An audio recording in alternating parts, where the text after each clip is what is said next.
ব্রাহ্মণবাড়িয়া কোটা আন্দোলনকারীদের সাথে ছাত্রলীগের ধাওয়া পাল্টা ধাওয়া, ককটেল বিস্ফোরণ, ছাত্রলীগের ৩ কর্মী সহ আহত বেশ কয়েকজন।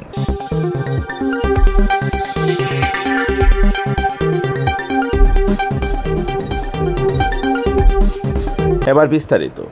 কোটা সংস্কার আন্দোলনকে ঘিরে সারা দেশে নেই ব্রাহ্মণবাড়িয়া উত্তেজনা বিরাজ করছে।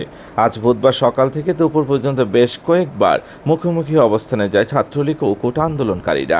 সারা দেশে কোটা আন্দোলনকারীদের উপর হামলার প্রতিবাদে সকালে ব্রাহ্মণবাড়িয়া সরকারি কলেজের সামনে সভা করে বিভিন্ন কলেজের শিক্ষার্থীরা।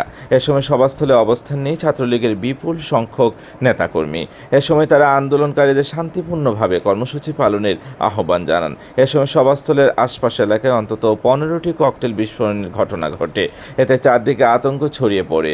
এর কিছুক্ষণ পর শহরের কাউতুলিয়া এলাকায় আন্দোলনকারীরা সেখান থেকে একটি বিক্ষোভ মিছিল বের হয়। মিছিলটি স্টেডিয়াম এলাকায় আসার পর ছাত্রলীগের কর্মীরা তাদের বাধা দেয়।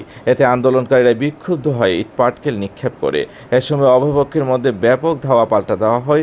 এ সময় জেলা ছাত্রলীগের যুগ্ম সাধারণ সম্পাদক রবিউল আলম রবিন সহ 3 জন ও আন্দোলনকারীদের বেশ কয়েকজন আহত হয়। পরে ছাত্রলীগের নেতাকর্মীরা লাঠিসোঁটা হাতে শহরের বিভিন্ন পয়েন্টে অবস্থান নেই। যারা কোটা আন্দোলনকারী তারা তাদের আন্দোলন করছে, এক্ষেত্রে পুলিশ তাদের স্বাভাবিক যে কর্মকাণ্ড মানববন্ধন করা বা অন্যান্য কর্মসূচি সেখানে পুলিশ বাধা দিচ্ছে। কিন্তু আপনি যেটা বললেন যে ককটেল বিস্ফোরণ হয়েছে, কী করেছে, এটা তদন্তের বিষয়। এটা খুঁজে দেখতে হবে। এটা আমরা নিশ্চিত নই কারা করেছে। এটা আমরা তদন্ত করলে পুলিশ খবর নিলে তারপর আমরা আপনাদের জানাতে পারবো আসলে এটা কারা করেছে।